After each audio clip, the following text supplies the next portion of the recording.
చేసిన పనికి, నీ చేత తాళి కట్టించుకున్న పాపానికి నేనందరి చేత మాటలు పడుతున్నాను. ఇలాంటి ఒక పరిస్థితి అది నీ వల్ల వస్తుందని నేను కలలో కూడా ఊహించలేదు. కృష్ణ పెళ్లిలో అత్తమ్మ నిన్ను అపార్థం చేసుకుంది.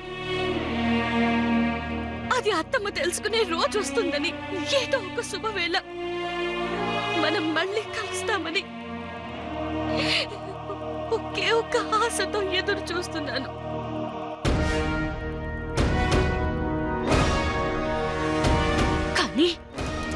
కానీ నా ఆశల మీద నీళ్లు పోసావు. నీ జీవితంతో పాటు నా జీవితం కూడా నాశనం చేశావు. పోనీలే, నా జీవితం ఎలా పోయినా నాకు లెక్క లేదు, అది నేను తట్టుకోగలను. కానీ పొరటి నొప్పుల సైతం పులకరింతలుగా భావిస్తూ నీకు జన్మనిచ్చిందే అత్తమ్మ. దేవత లాంటి అత్తమ్మ చేత కంట కన్నీరు పెట్టించావే. ఏంటి సీనయ్య, ఏంటి, ఏమైంది నీకు?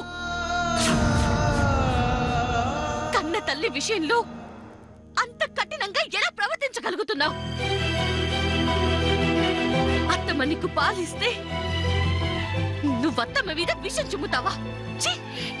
నీది ఒక బతికేనా? చాలా ఆపు, చాలా ఆపు, చాలా ఆపు, చాలా ఆపు.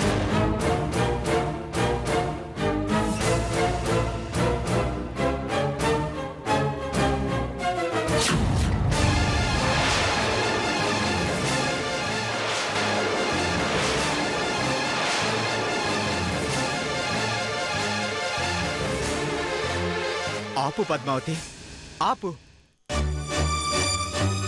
నన్నెవరేమన్నా భరిస్తాను, కానీ నేనేంటో తెలిసిన నువ్వు కూడా నన్ను ఈటెల్లాంటి మాటలతో గుచ్చి గుచ్చి చంపుతుంటే భరించలేకపోతున్నాను. సత్య ప్రమాణకంగా నేనే తప్పు చేయలేదు. నన్ను నమ్ము పద్మావతి. నమ్మకం అనేది చాలా గొప్ప మాట. నీలాంటి వాళ్ళు ఆ మాట పలికితే నమ్మకం అనే మాట కూడా సిగ్గుతో తలదించుకుంటుంది. పద్మావతి, నేను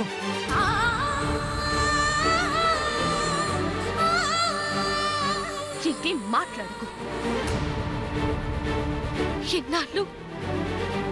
ఎన్నాళ్ళు నీ గురించి ఎవరు ఎన్ని మాట్లాడినా, ఎంతమంది నీ మీద అపనిందలు వేసినా, నిన్ను తూలనాడినా,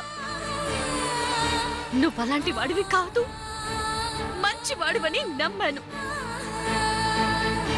నిన్ను వెనకేసుకొచ్చి కొన్ని సందర్భాల్లో చివాట్లు తిన్నాను.